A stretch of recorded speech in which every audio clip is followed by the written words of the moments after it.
Hey Vinyl community, this is a video response for one of the new kids on the block. I always forget his friggin' channel name. His name is Chris. It's I want to say the long box. Long cut. The long cut, okay? Long cut, and the byline is, if it ain't Wilco, it ain't worth a fuck. So anyway, no, I'm just kidding. Chris is in Silicon Valley, I believe, California, and is a good friend of my friend, the archivist. I've spent a few moments or hours or times with Chris. Great passion for music. Bruce Springsteen, Uncle Tupelo, Wilco, that whole wheelhouse, South by Southwest and everything, but a passion for all kinds of music. He did a video just recently on the top 10 vinyl box sets. So I did an early video when I first started the VC on something, if you look back for it, vinyl box set cash grab, something like that. So I decided to showcase my 10 favorite vinyl box sets.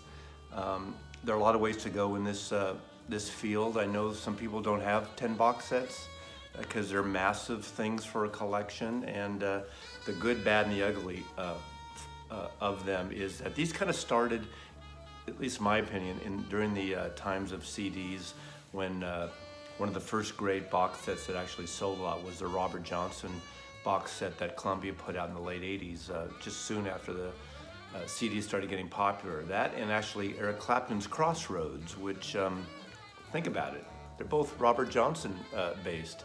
They sold a shitload, especially that Robert Johnson. It surprised labels, surprised people, and everyone jumped on the bandwagon and started doing box sets.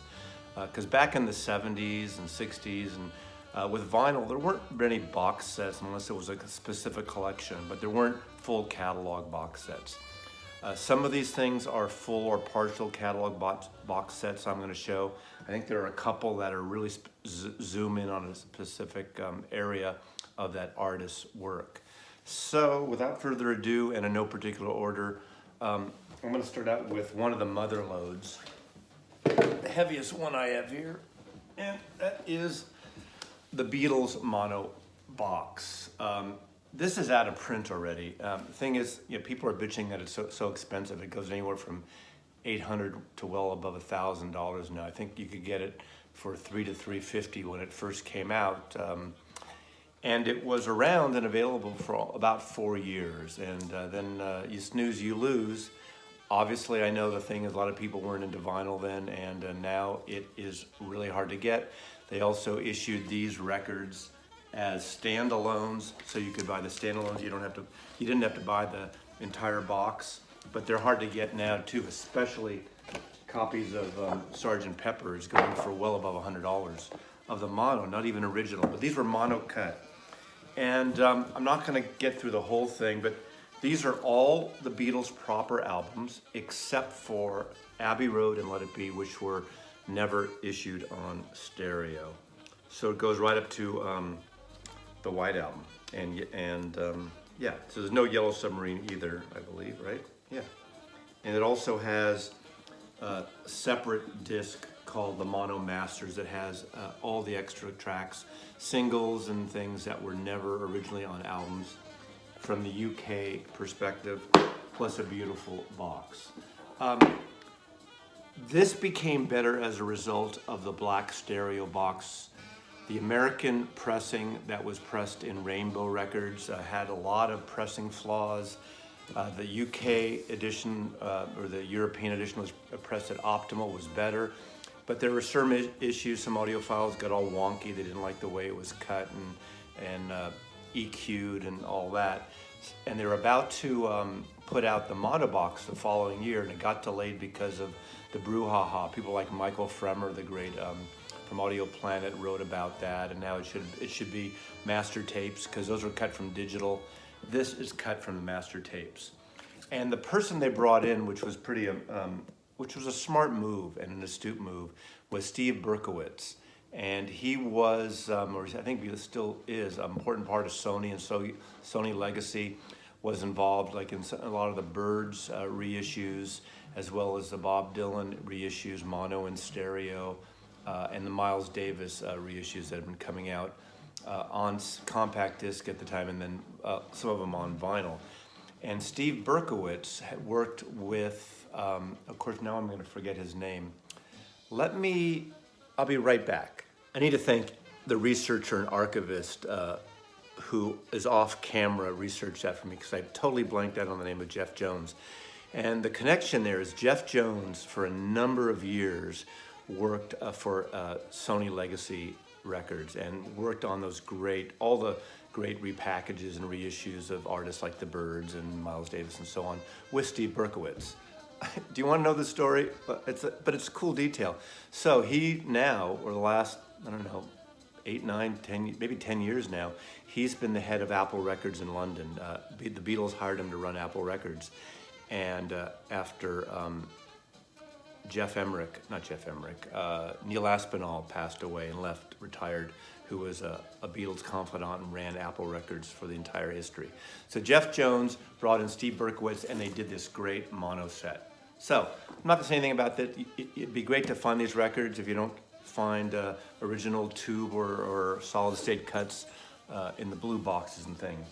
I won't spend that much time on the rest of them just because, but that was an important thing, that's the all analog from analog tapes. And that's always been an issue that labels don't want to tell you or don't want to promote if it's analog or from digital cut. And there's wonky things that someone will say, taken from the master tapes. Well, what's taken from the master tapes? Is it cut to digital and then analog, or is it actually analog cut? But I'm not going to get too much into that. Although another one I will promote right after that is this amazing Bob Dylan monobox. And Steve Berkowitz also worked on this. And this, I think, came back in print and was reissued again. So if you want the original Dylan albums, and it has the first albums up through John Wesley Harding. So all his early albums up to that. And it has a beautiful book as well. And he kind of helps work, I think, with the Dylan people in the Dylan Archive on some of the bootleg series. I'm not sure Steve Berkowitz is involved in that, but this is great for the proper albums, because it's really hard to find the original Dylan albums in good shape on the 2i Columbia mono ones that are not well played. Although Columbia records seem to last a lot longer. The stuff that was pressed in the 50s and 60s of Columbia in general, you can clean them up and they're pretty good, even if they look wonky and scratchy, pretty good. But Chris showed this box. His box was still sealed. Open it, Chris. It's great. Unless you have these in mono, it's a friggin' great box. So I agree with Chris. These in mono are amazing. This came out just last year, and this is hitting the ramp the early years, 1936 to 1943. Nat King Cole. I'm a big fan of Nat King Cole. I talked about the Mosaic box, which I have on CD. I do not have the vinyl. The vinyl is 27 LPs and goes for close to $1,000 now. That's on Mosaic. But this is transcription recordings. So there is a digital step in them, but they're really wonderful. There's the trio plus larger groups plus other vocalists. And this is a 10 LP box. Still available if you like jazz and this period, the 30s and 40s, Nat Cole. I highly recommend this. By the way, in the background, I'm playing just part of this box from the Atlantic recordings. These are actually mostly stereo, I believe. There is a mono box, which I'm going to get into now. This is an amazing box set, and these are analog cuts. Rhino put it out. From John Coltrane, the Mono Atlantic collection. Now, I don't remember which ones, but I believe there are 2 LPs missing because 2 of the records, the tapes do not exist. They were destroyed in one of the fires that's destroyed a lot of Atlantic recordings. So you have Bags and Train. You got a nice booklet here. You have the great album Olé.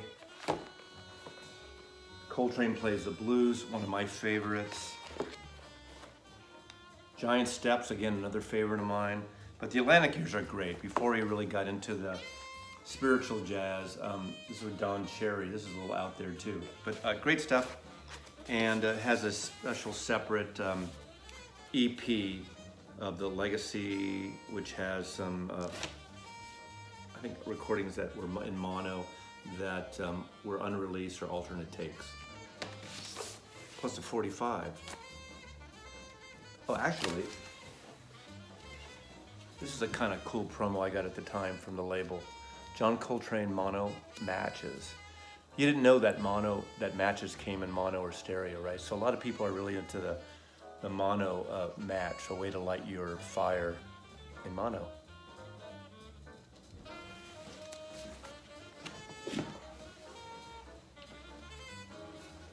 Keeping with this sort of soft jazz, blue note and things, this is an artist that sold a kind of rescued blue note, and that's Norah Jones.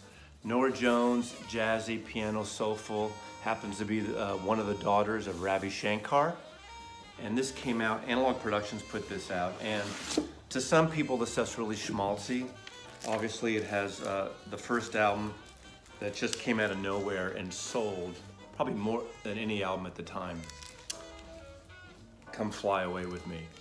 Now her other albums, she does things like sort of bluegrass roots music. There's an album that Danger Mouse co-produced.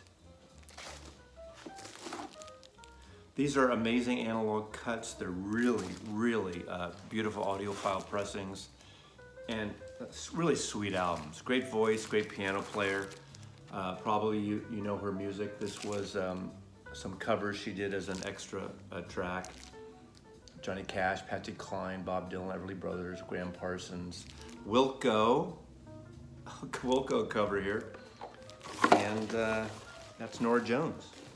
It's a personal favorite of mine. Might not be everybody's wheelhouse, but beautiful records.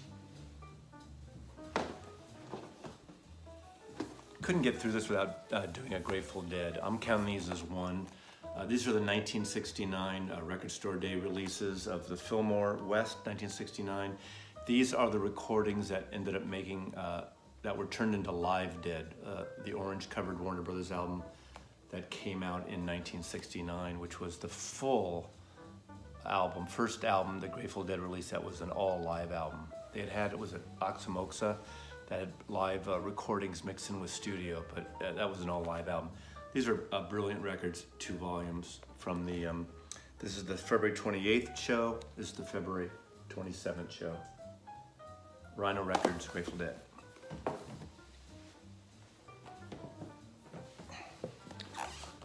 One of my favorite bands, as you know, the Kinks in mono, the mono collection.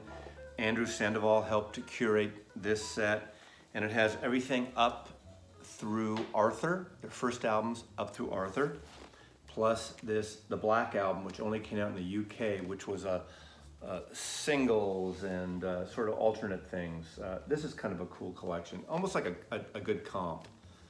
Very similar to Kinks Chronicles, different cuts, but the stuff, because they were on Pi in the UK, Pi Records.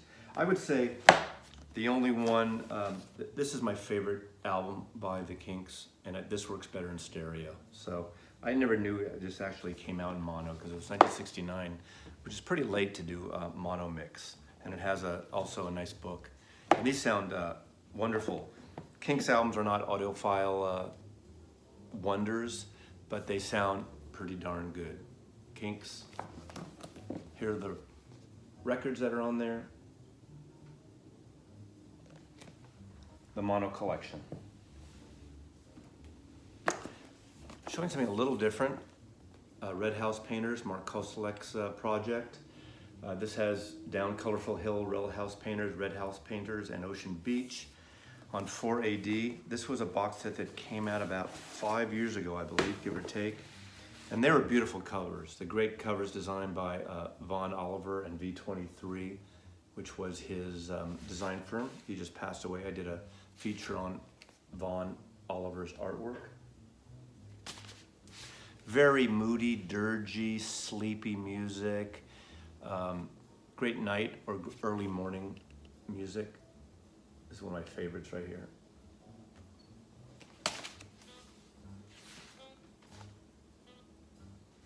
And these are all beautiful and kind of a coppery gold vinyl.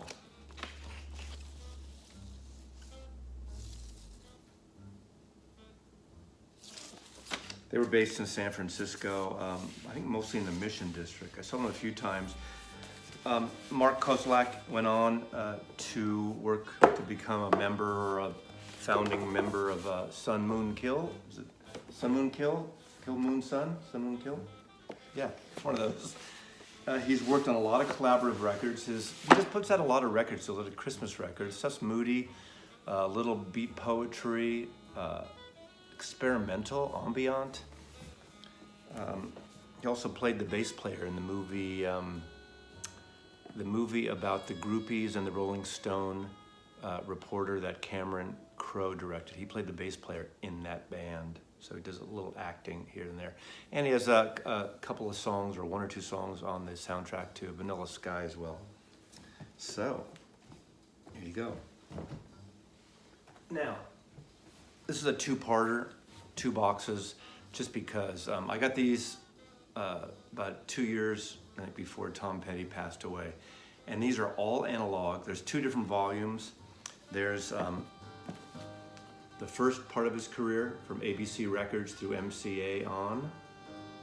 These are all analog cut, beautiful collection. For a while it was hard to get some of these records, and now they did issue most of them on individually, but this is 1976 to 1991. And again, I'm counting this as 1. This is the second one. Now I believe all these are analog except I think it's Hypnotic Eye or Heartbreakers, or DJ, Last DJ, because one of these was recorded digitally. And most of these are recorded, are released separately, except for the Great Wildflowers. They still haven't put this out as a reissue, and the original of Wildflowers goes for a lot of money. Beautiful record, very acoustic based. This is the one that Rick Rubin produced. And it's a gorgeous record around the time where the Heartbreakers backed up Johnny Cash on some of his American recordings. So that is yet to be reissued. All the other ones have, except in the box. And this box now is long out of print. But great set. This is, some of this music isn't familiar to the later people. They like the earlier stuff, but this is beautiful, better recorded than the earlier stuff, but really a great collection. So these 2, volume 1 and 2, are amongst some of my favorite box sets, definitely.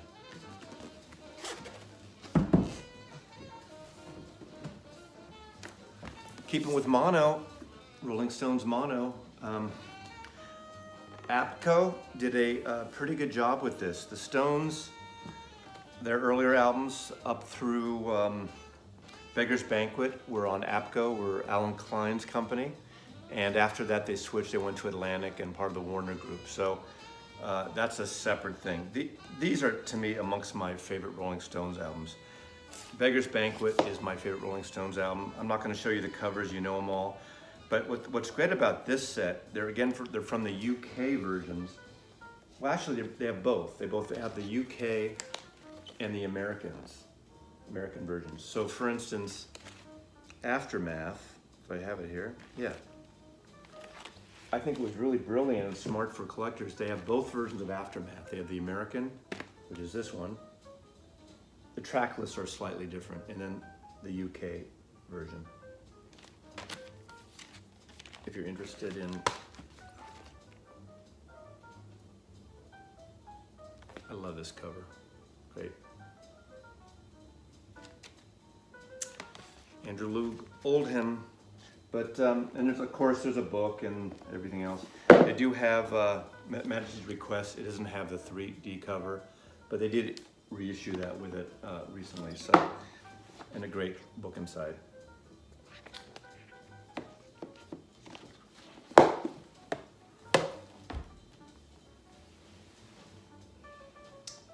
Lastly, I'm going to cheat a little bit. This is not all vinyl, but this is amongst my very, very, very favorite box sets. This is a Pretty Things. Pretty Things started out as an R&B group out of the UK. They morphed into, had a lot of different chapters in their career. They got into sort of the glam rock and rock and roll in the late 60s, early 70s.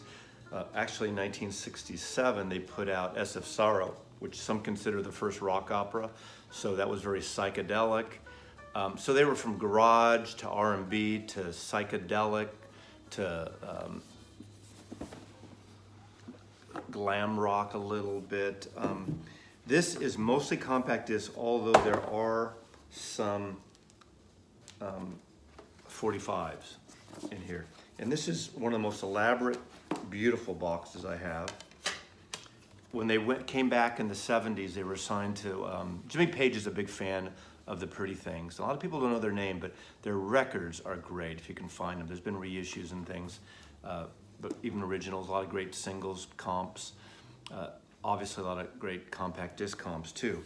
Beautiful book with the CDs, amazing overview of their entire career. But then they were signed to Swan Song Records once Led Zeppelin made their own imprint. But I just love this thing. I mean, these guys really rock when they want to. Here's kind of an overview of what you get in here. These were numbered, and this kind of came out as an anniversary because after a bunch of legal wranglings, these are a selection of legal papers. At one point, finally, the entire catalog, their entire work was licensed back to the band after all this work and time. And I'm trying to see what year this is, but look at this. This is like a Xerox. The archivist would love this, I think, if she would look through this box. This is a copy of all the legal filings they got to get their, in 1993, I guess, beyond, from that point on, to get the license, to get all the rights to their music back. And they succeeded finally. And this box set was kind of like a celebration of that. So I'm gonna show you a little more of this one just because it's so amazing. I mean, there's posters of lyrics.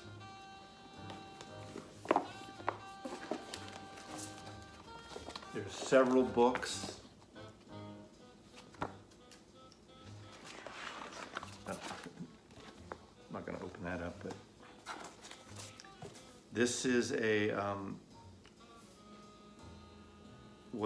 this came out in 2014, a copy of a acetate.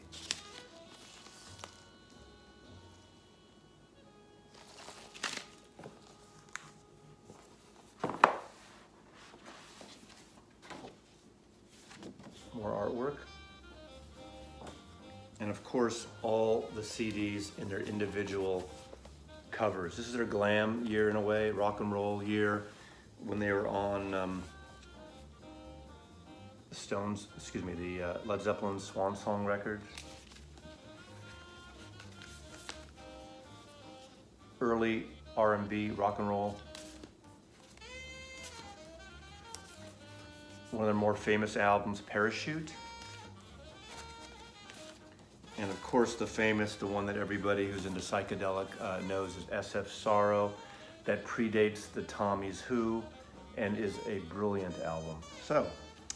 So Chris, box sets. Anyone else got box sets they want to showcase? I was going to show one other one as a bonus, but I've cheated enough here on this one. So thanks for watching, and a lot of music to listen to, a lot of music for me to put back. You want to help me put this back? No, she doesn't. I need that's not an archivist's job. That's a custodian's job. Sorry. Is it cocktail time yet? Oh, it is. It's 5 o'clock. Okay. Thank you for watching. I'm going to put a link down to the long cut, Chris's long cut. Subscribe to Chris. I mentioned him before. He's a great guy. I think he only has 6 or 7 videos. Did some 45 things. He has got a passion for music, and I know he's gonna, once he, he's already doing stuff, so you don't need me to tell you that. Good guy, and we're gonna try to someday, after this Michelob virus ends, we're gonna try to get him up to Seattle to do a whack-a-mole with us. So cheers, VC, and Mazzy loves you. Take care. Bye.